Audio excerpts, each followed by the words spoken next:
नमस्कार, आप देख रहे हैं आपका अपना चैनल न्यूज इंडिया और मैं हूं आपके साथ गौरव किशोर शर्मा। बुलेटिन का आगाज करेंगे बड़ी और अहम खबरों के साथ। प्रधानमंत्री नरेंद्र मोदी 25 अगस्त को महाराष्ट्र के जलगांव और राजस्थान के जोधपुर का दौरा करेंगे। सुबह लगभग 11:15 पर प्रधानमंत्री जलगांव में लखपति दीदी सम्मेलन में हिस्सा लेंगे। शाम लगभग 4:30 बजे प्रधानमंत्री जोधपुर में राजस्थान उच्च न्यायालय के प्लेटिनम जयंती समारोह के समापन समारोह में शामिल होंगे। लखपति दीदी सम्मेलन में हिस्सा लेने के लिए जलगांव जाएंगे और 11 लाख नई लखपत दीदियों को प्रमाण पत्र देकर सम्मानित करेंगे, जो हाल ही में एनडीए सरकार के तीसरे कार्यकाल के दौरान लखपति बनी हैं। प्रधानमंत्री देश भर में लखपति दीदी से बातचीत भी करेंगे। वहीं प्रधानमंत्री मोदी ने ट्वीट कर बताया कि कल वो महाराष्ट्र और राजस्थान का दौरा करेंगे।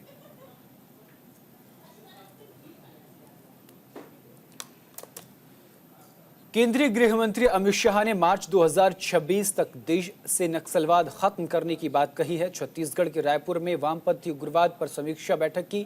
इसमें विकास के मुद्दों पर भी चर्चा की गई। इसके बाद उन्होंने प्रेस कॉन्फ्रेंस को संबोधित किया। कहा, नक्सल हमले में कमी आई है, विकास को लेकर लोगों में विश्वास है। बिहार, झारखंड, ओडिशा, आंध्र प्रदेश, तेलंगाना, मध्य प्रदेश और काफी हद तक महाराष्ट्र नक्सल समस्याओं से मुक्त हो चुका है। नक्सल हमलों में 53% की कमी आई है। गृह मंत्री ने कहा कि वामपंथी उग्रवाद को खत्म करेंगे। मार्च 2026 तक देश से नक्सलवाद का सफाया कर देंगे। समीक्षा बैठक में 7 राज्यों अफसरों के साथ शाह ने करीब 4 घंटे तक बातचीत की। मीटिंग में अलग अलग राज्यों के डीजीपी, पैरामिलिट्री फोर्सेस के चीफ और राज्य सरकार के सचिवों को बुलाया गया था। बैठक के बाद शाह ने कहा कि वामपंथी उग्रवाद लोकतंत्र व्यवस्था के लिए चैलेंज है। बहुत पुरानी नक्सलवाद की समस्या और नक्सलवादी क्षेत्र में, नक्सल प्रभावित जिलों में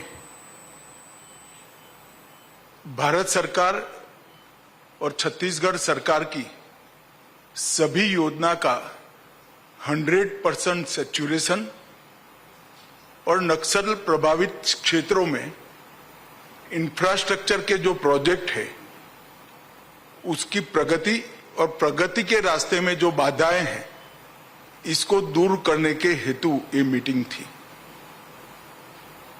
कल भी है। आज की मीटिंग में छत्तीसगढ़ से जुड़े हुए सभी राज्यों के डीजी और चीफ सेक्रेटरीज भी बुलाए गए थे, क्योंकि जब हम छत्तीसगढ़ की नक्सल समस्या को एड्रेस करते हैं तब पड़ोसी राज्यों का इकोसिस्टम भी इतना मजबूत होना जरूरी है। और मैं मानता हूं मित्रों कि अब समय आ गया है कि वामपंथी उग्रवाद की समस्या पर एक मजबूत रणनीति के साथ, रूथलेस रणनीति के साथ अंतिम प्रहार किया जाए। केंद्र की एनडीए सरकार ने सरकारी कर्मचारियों को बड़ी सौगात देते हुए मोदी कैबिनेट ने सरकारी कर्मचारियों के लिए नई pension scheme, unified pension scheme यानी यूपीएस को मंजूरी दे दी है। केंद्रीय मंत्री अश्विनी वैष्णव ने प्रेस कॉन्फ्रेंस कर ये जानकारी दी। खास बात यह है कि जो लोग 2004 से मार्च 2025 तक रिटायर हुए हैं उन्हें भी इस पेंशन स्कीम का लाभ मिलेगा। साथ ही उन्होंने ब्याज के साथ एरियर भी मिलेगा। केंद्रीय मंत्री अश्विनी वैष्णव ने बताया कि दुनिया भर के देशों में क्या स्कीम है, उनको देखने के बाद तमाम लोगों से चर्चा करने के बाद यूनिफाइड पेंशन स्कीम का सुझाव आया, जिसके बाद कैबिनेट ने इसे मंजूरी दे दी। अश्विनी वैष्णव ने बताया कि सरकारी कर्मचारी एनपीएस और यूपीएस में जो स्कीम चाहें वो ले सकते हैं। ऐसे में कर्मचारी दोनों में से एक पेंशन स्कीम का फायदा ले सकेंगे।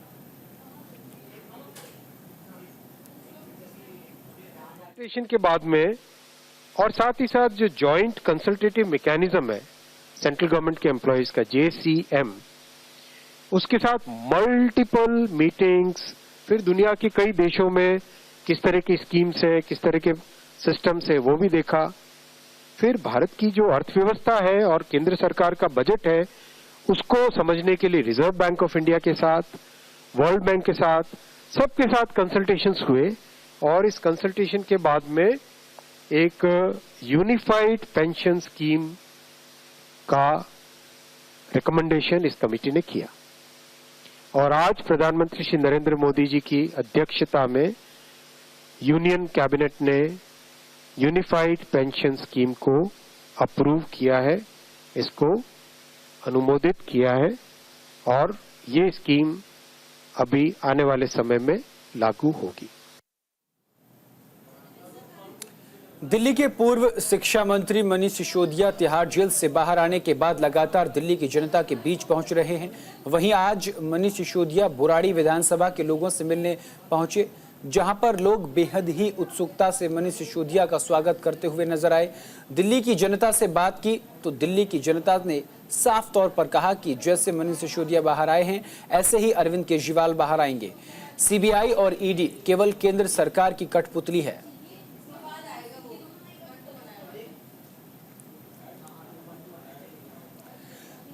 दिल्ली के पूर्व शिक्षा मंत्री मनीष सिसोदिया आज बुराड़ी विधानसभा के लोगों के बीच पहुंचे, जहां लोगों ने फूल माला पहनाकर जोरदार स्वागत किया। वहीं मनीष सिसोदिया ने बताया कि वो बहुत सौभाग्यशाली हैं कि एक राजनीतिक नेता को जनता का इस तरह से प्यार मिल रहा है। वहीं मनीष सिसोदिया ने केंद्र की जांच एजेंसी सीबीआई पर भी निशाना साधा और कहा कि सीबीआई ने सुप्रीम कोर्ट से झूठ बोला है। दिल्ली के पूर्व शिक्षा मंत्री मनीष सिसोदिया दिल्ली की जनता के बीच पहुंचे हैं। सर, आप दिल्ली की जनता के बीच पहुंचे, बुराड़ी विधानसभा पहुंचे, किस तरीके का माहौल? बहुत अच्छा, चारों तरफ से रेस्पॉन्स मिल रहा है। हर तरफ लोग यही कह रहे हैं कि जी गलत किया है। लोग प्रार्थना कर रहे थे, बता रहे हैं लोग कि जब टीवी पे पता चलता था कि आज बेल की तारीख है तो लोग प्रार्थना करते थे भगवान के सामने कि आज बेल हो जाए। ऐसा प्यार कभी देखने को नहीं मिलता राजनीति में। मैं बहुत सौभाग्यशाली मानता हूं अपने आप को। और लोग अभी अरविंद केजरीवाल जी के लिए भी वैसे ही प्रार्थना कर रहे हैं।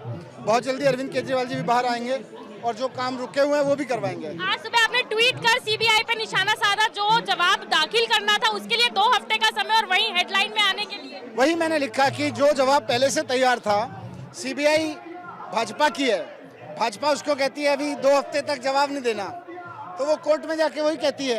अब कोर्ट भी अगर कोई जाके सीबीआई वाले कहेंगे साहब हमारा जवाब तैयार नहीं है, तो कोर्ट तो दोनों पक्षों को बराबर का मौका देने के चक्कर में उनकी बात सुननी पड़ेगी कोर्ट को। लेकिन ये लोग कोर्ट में भाजपा वाले सीबीआई से झूठ बुलवा रहे हैं। जवाब तैयार था, जवाब मीडिया को दे दिया, सीबीआई ने कोर्ट को नहीं दिया। बहुत बहुत शुक्रिया। तो ये थे हमारे साथ मनीष सिसोदिया जी, जिनका साफ तौर पे कहना है कि जवाब तैयार था, लेकिन कहीं ना कहीं सीबीआई सुप्रीम कोर्ट से भी झूठ बोलती हुई नजर आई। वीडियो जर्नलिस्ट आकाश के साथ भावना, न्यूज इंडिया, दिल्ली। बिहार के पूर्णिया से निर्दलीय सांसद पप्पू यादव के सुर बदले बदले नजर आ रहे हैं। आरजेडी सुप्रीमो लालू प्रसाद यादव को लेकर उन्होंने बयान दिया। उन्होंने लालू प्रसाद यादव को लेकर कहा कि वो अब नेता नहीं मानते, बल्कि कांग्रेस नेता राहुल गांधी को वो नेता मानते हैं। लालू यादव गार्जियन हो सकते हैं, लेकिन नेता राहुल गांधी ही हैं। वहीं मुख्यमंत्री नीतीश कुमार की भी खुलकर तारीफ की। नीतीश कुमार का सम्मान करता हूं। नीतीश कुमार ने पूर्णिया के लिए मैंने जो मांगे, जिन मांगों को मैंने उनके सामने उठाया, उन तमाम मांगों को उन्होंने पूरा किया।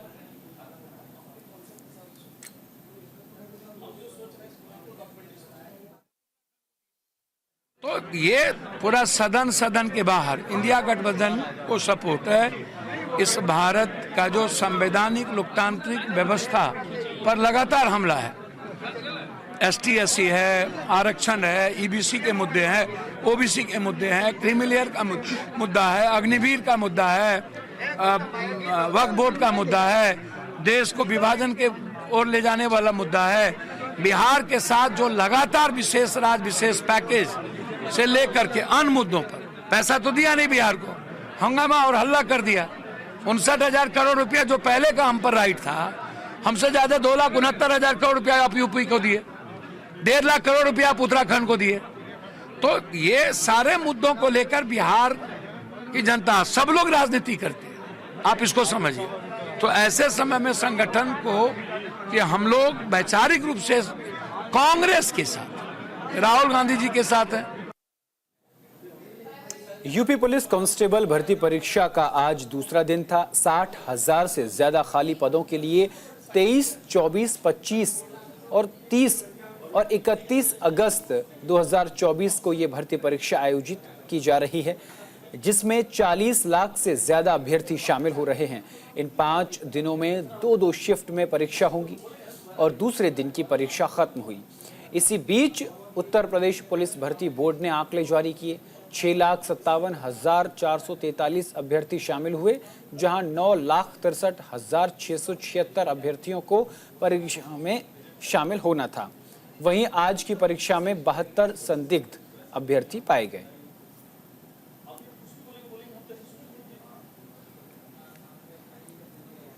खबर अयोध्या से सामने आ रही है, जहां रामलला को 363 करोड़ 34 लाख रुपए लोगों ने दान दिए हैं। लेकिन मिली जानकारी के मुताबिक राम मंदिर के संपूर्ण निर्माण में अभी तक लगभग 1,800 से लेकर 1,900 करोड़ रुपए तक खर्च हुए हैं।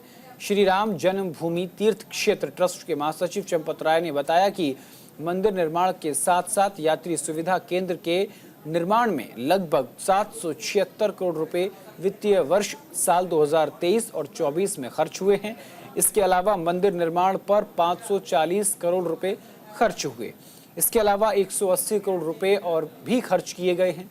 दरअसल अयोध्या के राम मंदिर का लेखा जोखा वित्तीय वर्ष के हिसाब से किया जाता है। वित्तीय वर्ष में पूरे देश दुनिया के भक्तों ने अयोध्या के राम मंदिर में किन किन माध्यम से दान दिया, कहां कहां पैसा खर्च हुआ, कितने पैसे मंदिर निर्माण में लगे, कितने पैसे यात्री सुविधा केंद्र में लगे आदि तमाम विषयों पर चर्चा करने के बाद ट्रस्ट के पदाधिकारियों ने मीडिया से वित्तीय वर्ष 2023 और 24 का लेखा जोखा पेश किया।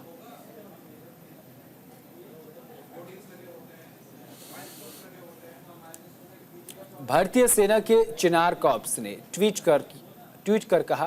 पोस्ट करके कहा कि क्षेत्र की विशिष्ट खुफिया जानकारी के परिणाम स्वरूप भारतीय सेना और जम्मू कश्मीर पुलिस की एक संयुक्त टीम पर सोपोर के वाटरगान इलाके में आतंकवादियों की ओर से गोलीबारी की गई।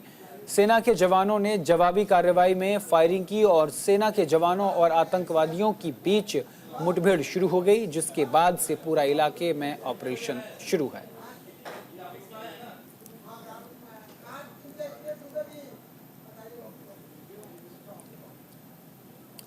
उत्तर प्रदेश के अंबेडकर नगर जिले में पुलिस ने 4 महीने पुराने हत्याकांड का खुलासा कर दिया है।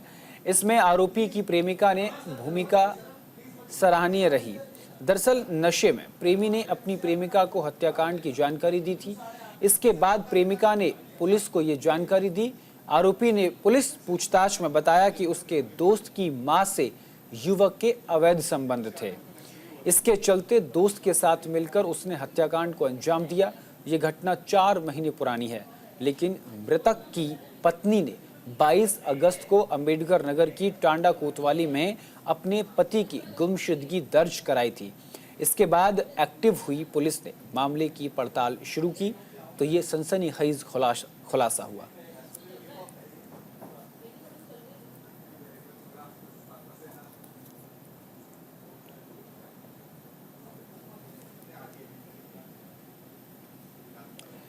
आगरा में महिलाओं और क्षेत्रवासियों के अनोखे तरीके से प्रदर्शन किया है। महिलाएं ढोलक और मंजीरा बजाकर प्रदर्शन कर रही हैं। महिलाएं नाले किनारे सड़क पर बैठकर विकास की दुहाई दे रही हैं। अपने क्षेत्र में विकास न होने और नरकीय जीवन जीने को मजबूर स्थानीय लोग अनोखा विरोध प्रदर्शन कर रहे हैं। स्थानीय लोगों ने अपने घरों पर पोस्टर भी लगाए जिस पर लिखा कि विकास नहीं हुआ है, इसीलिए मकान बिकाऊ है। आपको बता दें कि स्थानीय महिलाएं गंदगी में बैठकर ढोलक बजाकर कीर्तन कर रही हैं और गीत गान कर रही हैं। ये पूरा मामला सेवला क्षेत्र के सरवन नगर का है, जहां विकास न होने और कई बार शिकायत करने के बाद भी कोई भी सुनवाई नहीं हुई, जिससे परेशान होकर स्थानीय लोग गंदगी में बैठकर विरोध जता रहे हैं। स्थानीय लोगों का कहना है कि क्षेत्र में गंदे पानी की निकासी, नाली, सड़क, सीवर ऐसी कई बुनियादी समस्याएं हैं जो वहां नहीं हुई हैं अभी तक, लेकिन इन समस्याओं पर किसी का कोई ध्यान नहीं है। हम गंदगी के बीच रहने को मजबूर हैं। सड़कों पर गंदा पानी भरा रहता है और स्थानीय लोगों का कहना है कि जनप्रतिनिधि और नगर निगम के अधिकारी इस क्षेत्र की ओर को देख भी नहीं रहे हैं। यहाँ गंदगी का अंबार है, इसीलिए हम अपने मकान बेच रहे हैं। यहाँ सड़क का नाली, खरंजा, सीवर कुछ भी नहीं हुआ है।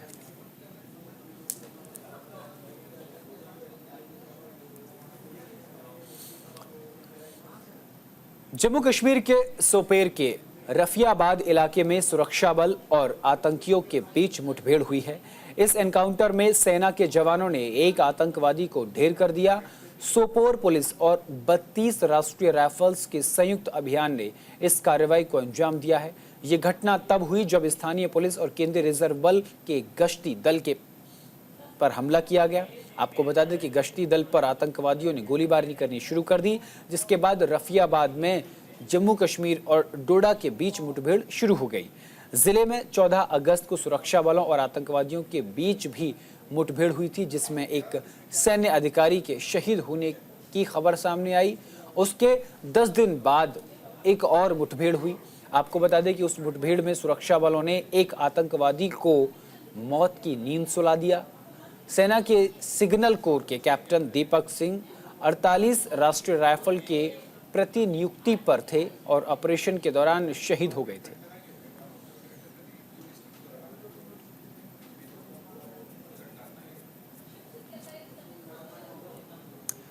और खबर मध्य प्रदेश से है, जहां जल स्तर बढ़ने से उज्जैन में शिप्रा नदी के राम घाट पर स्थित कई मंदिर जलमग्न हो गए हैं। शहर सहित जिले में गुरुवार के बाद शुक्रवार को भी बारिश हुई। आसपास के इलाकों में बरसात के चलते शिप्रा नदी का जलस्तर बढ़ गया। इससे रामघाट स्थित कई मंदिर डूब गए। शिप्रा आरती द्वारा आधा डूबा नजर आया। शिप्रा आरती का जो द्वार है वो आधा डूबा हुआ नजर आया। अब तक जिले में 541.5 मिलीमीटर बारिश हो चुकी है।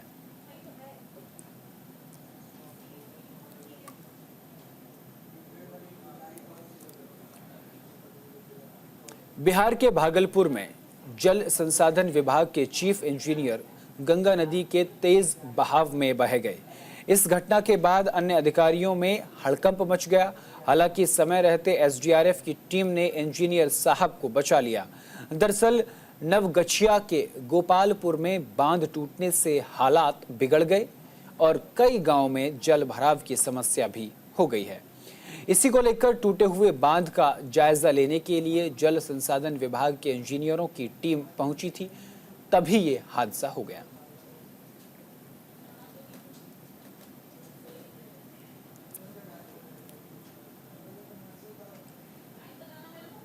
सीतामढ़ी से गुजरने वाली बागमती नदी कई गांवों के लिए अभिशाप साबित हो रही है। बागमती नदी का रौद्र रूप की वजह से किसान और ग्रामीण चिंतित हैं। सीतामढ़ी के सुप्पी प्रखंड के जमला गांव में बागमती नदी से तेजी से कटाव हो रहा है, जिसके चलते गांव के दर्जनों एकड़ खेती की भूमि नदी में विलीन हो चुकी है। लेकिन प्रशासन या फिर जल संसाधन की ओर से कटाव रोकने के लिए कोई कार्रवाई नहीं की गई है।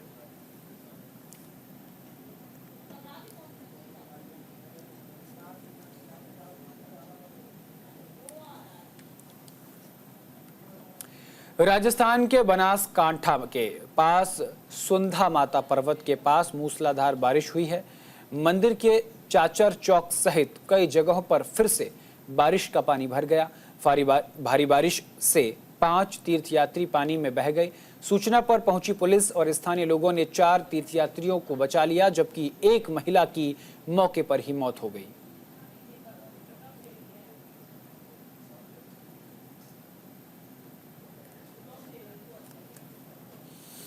महाराष्ट्र के पुणे में बड़ा हादसा हो गया। आज दोपहर जिले के मुलशी तहसील के पौंड गांव के पास एक हेलीकॉप्टर दुर्घटनाग्रस्त हो गया। इस हादसे में हेलीकॉप्टर के कैप्टन सहित 4 लोग घायल हुए हैं, जिन्हें इलाज के लिए एक अस्पताल में भर्ती कराया है। दुर्घटना का शिकार हुआ हेलीकॉप्टर एक निजी कंपनी का बताया जा रहा है।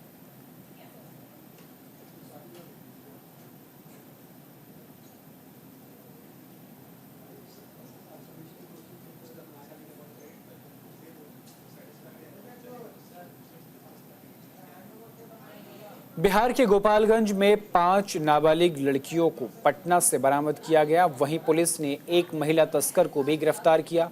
आपको बता दें कि गायब लड़कियों के परिजनों ने मांझा थाना में गुमशुदगी की लिखित शिकायत दर्ज कराई थी। सूचना के आधार पर पुलिस विभाग ने 24 घंटे के अंदर कार्रवाई की। फिलहाल पुलिस ने गिरफ्तार महिला तस्कर से पूछताछ की ताकि गिरोह के बाकी लोगों को पकड़ा जा सके। हालांकि सभी लड़कियों को उनके परिजनों को सौंप दिया गया है और पुलिस मामले की तफ्तीश में जुट गई है।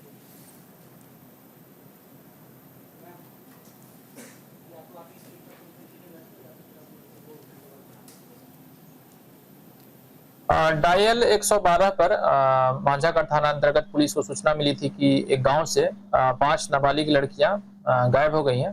घटना की सूचना मिलते ही तत्काल प्राथमिकी दर्ज की गई थी और एसडीपीओ 2 के नेतृत्व में एक एसआईटी का गठन किया गया था और एसआईटी ने तकनीकी अनुसंधान की मदद से पटना रेलवे स्टेशन से 5 नाबालिग लड़कियों को पटना पुलिस के सहयोग से बरामद किया गया है और सभी नाबालिग लड़कियों का माननीय न्यायालय में उपस्थापन कराकर बयान भी कराया गया है और पूछताछ के क्रम में पता चला है कि इनको प्रलोभन देकर और झांसे में लेकर दिल्ली ले जाया जा रहा था और इस घटना में जो शामिल जो महिला लेकर जा रही थी उसको भी गिरफ्तार किया गया है, माननीय न्यायालय में अग्रसारित किया गया है। और फिलहाल के लिए मेरे साथ इस बुलेटिन में सिर्फ इतना ही। देश दुनिया की तमाम बड़ी और अहम खबरों के लिए देखते रहिए सिर्फ और सिर्फ न्यूज़ इंडिया। नमस्कार।